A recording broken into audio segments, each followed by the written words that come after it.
enthousiasme. Et si, quand l'aigle du tonnerre enlevait Ganymède aux cieux, l'enfant, s'attachant à la terre, luttait contre l'oiseau des dieux. Mais entre ses serres rapides, l'aigle pressant ses flancs timides, l'arrachait au chant paternel, et, sur la voix qui l'implore, il le jetait, tremblant encore, jusqu'aux pieds des immortels. Ainsi, quand tu fonds sur mon âme, enthousiasme, aigle vainqueur, au bruit de tes ailes de flamme, je frémis d'une sainte horreur. Je me débat sous ta puissance, je fuis, je crains que ta présence n'anéantisse un cœur mortel, comme un feu que la foudre allume, qui ne s'éteint plus et consume le bûcher, le temple et l'autel. Mais à l'essor de la pensée, l'instinct des sens s'oppose en vain. Sous le Dieu mon âme oppressée bondit, s'élance et bat mon sein. La foudre en mes veines circule, étonné du feu qui me brûle, je l'irrite en le combattant, et la lave de mon génie déborde en torrent d'harmonie et me consume en s'échappant. Muse, contemple ta victime, ce n'est plus ce front inspiré, ce n'est plus ce regard sublime qui lançait un rayon sacré. Sous ta dévorante influence, à peine un reste d'existence à ma jeunesse est échappé.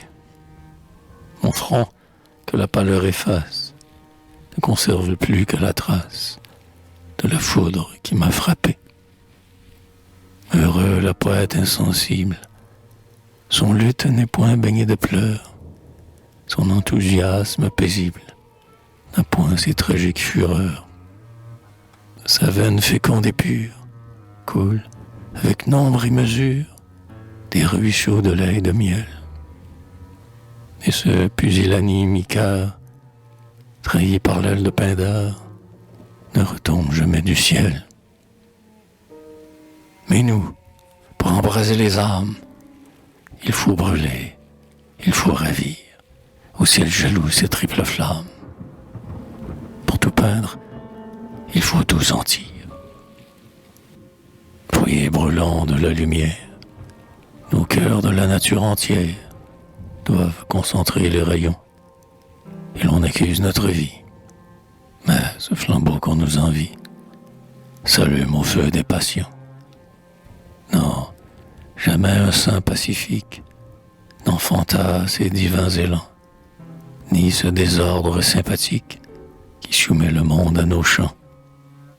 Non, non, quand l'Apollon d'Homère, pour lancer ses traits sur la terre, descendait des sommets d'Eryx, volant aux rives infernales, il trempait ses armes fatales dans les eaux bouillantes du Styx, descendez de l'auguste cime, qu'indigne de l'âge transport. Ce n'est que d'un luth magnanime que partent les divins accords. Le cœur des enfants de la lyre ressemble au marbre qui soupire sur le sépulcre de même nom. Pour lui donner la voix et l'âme, il faut que de sa chaste flamme, l'œil du jour lui lance un rayon. Et tu veux qu'éveillant encore des feux sous le centre couvert, mon reste d'âme s'évapore en accent perdu dans les airs. La gloire est le rêve du nombre. Elle a trop retranché le nombre des jours qu'elle devait charmer. Tu veux que je lui sacrifie ce dernier souffle de ma vie. Je veux le garder pour aimer.